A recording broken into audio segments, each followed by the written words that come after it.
এই বাচ্চাটার ছবি দিয়ে যেভাবে বর্ণনা এবং যেভাবে, এটা তো কোনোভাবেই কোনো এক্সিস্টিং লতে পারমিট করে না। প্রচলিত আমাদের আইন শুধু না, অনারেবল হাইকোর্টের ডিসিশনও আছে যে এইখানে ভিকটিমের ছবি, নাম, মারা যাক আর জীবিত থাকুক, মারা থাক জীবিত, কোনোভাবেই করা যাবে না। এখন দেখেন এই যে এই বাচ্চাটার ছবি দিয়ে যেভাবে বর্ণনা এবং যেভাবে, এটা তো কোনোভাবেই কোনো এক্সিস্টিং লতে পারমিট করে না। একটা অপরাধ মানে করতে যায়, দমন করার নামে একটা অপরাধকে করার জন্য আরেকটা অপরাধ করবে, এটা তো কোনো লাইসেন্স কাউকে দেওয়া হয় না। আমাদের যে নারী ও শিশু নির্যাতন দমন আইন এবং শিশু আইন, স্যার আমরা সাম্প্রতিক স্যার আপনার একটা বিষয় যে অনেক ক্ষেত্রে এই মূলধারার গণমাধ্যম কিংবা সোশ্যাল মিডিয়াতে এই যে একটা বিষয় স্যার আপনি দেখছেন, এই যে পল্লবীর যে নৃশংস আপনার হত্যাকাণ্ডের ঘটনাটি আপনারা দেখতে পাচ্ছেন যে অনেকে কিন্তু স্যার এটার ভিকটিমের ছবি, নাম, তার আপনার স্যার জানেন যে নারী ও শিশু নির্যাতন দমন আইনের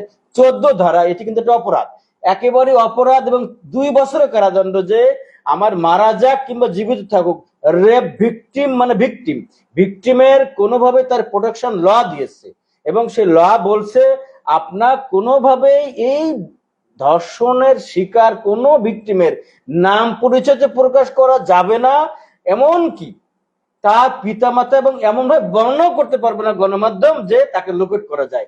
এখন স্যার এই যে প্রসঙ্গটি আমাদের সমাজ মাধ্যমে এটি সয়লাভ হয়ে গেছে, এবং এটি যে আপনার শিশু আইনে কিন্তু স্যার এই প্রোটেকশনটা রয়েছে। খুবই গুরুত্বপূর্ণ একটা আলোচনা করছেন, খুবই গুরুত্বপূর্ণ। কারণ হলো এইটা তো মানে প্রচলিত আমাদের আইন শুধু না, অনারেবল হাইকোর্টের ডিসিশনও আছে যে এইখানে ভিকটিমের ছবি, নাম, মারা যাক আর জীবিত থাকুক, মারা থাক জীবিত, কোনোভাবেই করা যাবে না। এখন দেখেন এই যে এই বাচ্চাটার ছবি দিয়ে যেভাবে বর্ণনা এবং যেভাবে, এটা তো কোনোভাবেই কোনো এক্সিস্টিং লতে পারমিট করে না।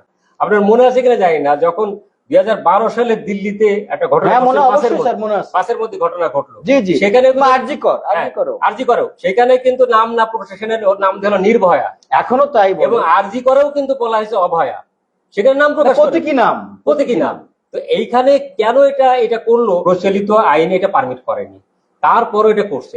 এটা এই যে ভায়োলেট করছে, এটা আরেক ধরনের। আমরা একটু সামাজিক ভাবে যে একটা টোটালি একটা ইনসিকিউর অবস্থার মধ্যে চলে যায়, আত্মীয় স্বজন, সমাজ এবং অন্যান্য যারা সমস্ত জায়গায় তাকে কিন্তু একটা রিমার্ক করা হয়, একটা সে কিন্তু চিহ্নিত হয়ে যায় সারা জীবনের জন্য। আইন কিন্তু না মানে তাকে একটা, সেও নিজেও ট্রমাটাইজ হয়ে যায় এবং কোনো জায়গায় সে দাঁড়াতে পারে না। তো এইটা তো সেই কারণেই তো আইন তাকে সুরক্ষা দিচ্ছে, অথচ সেই সুরক্ষা দেওয়ার আইনটা আমরা ভায়োলেট করছি।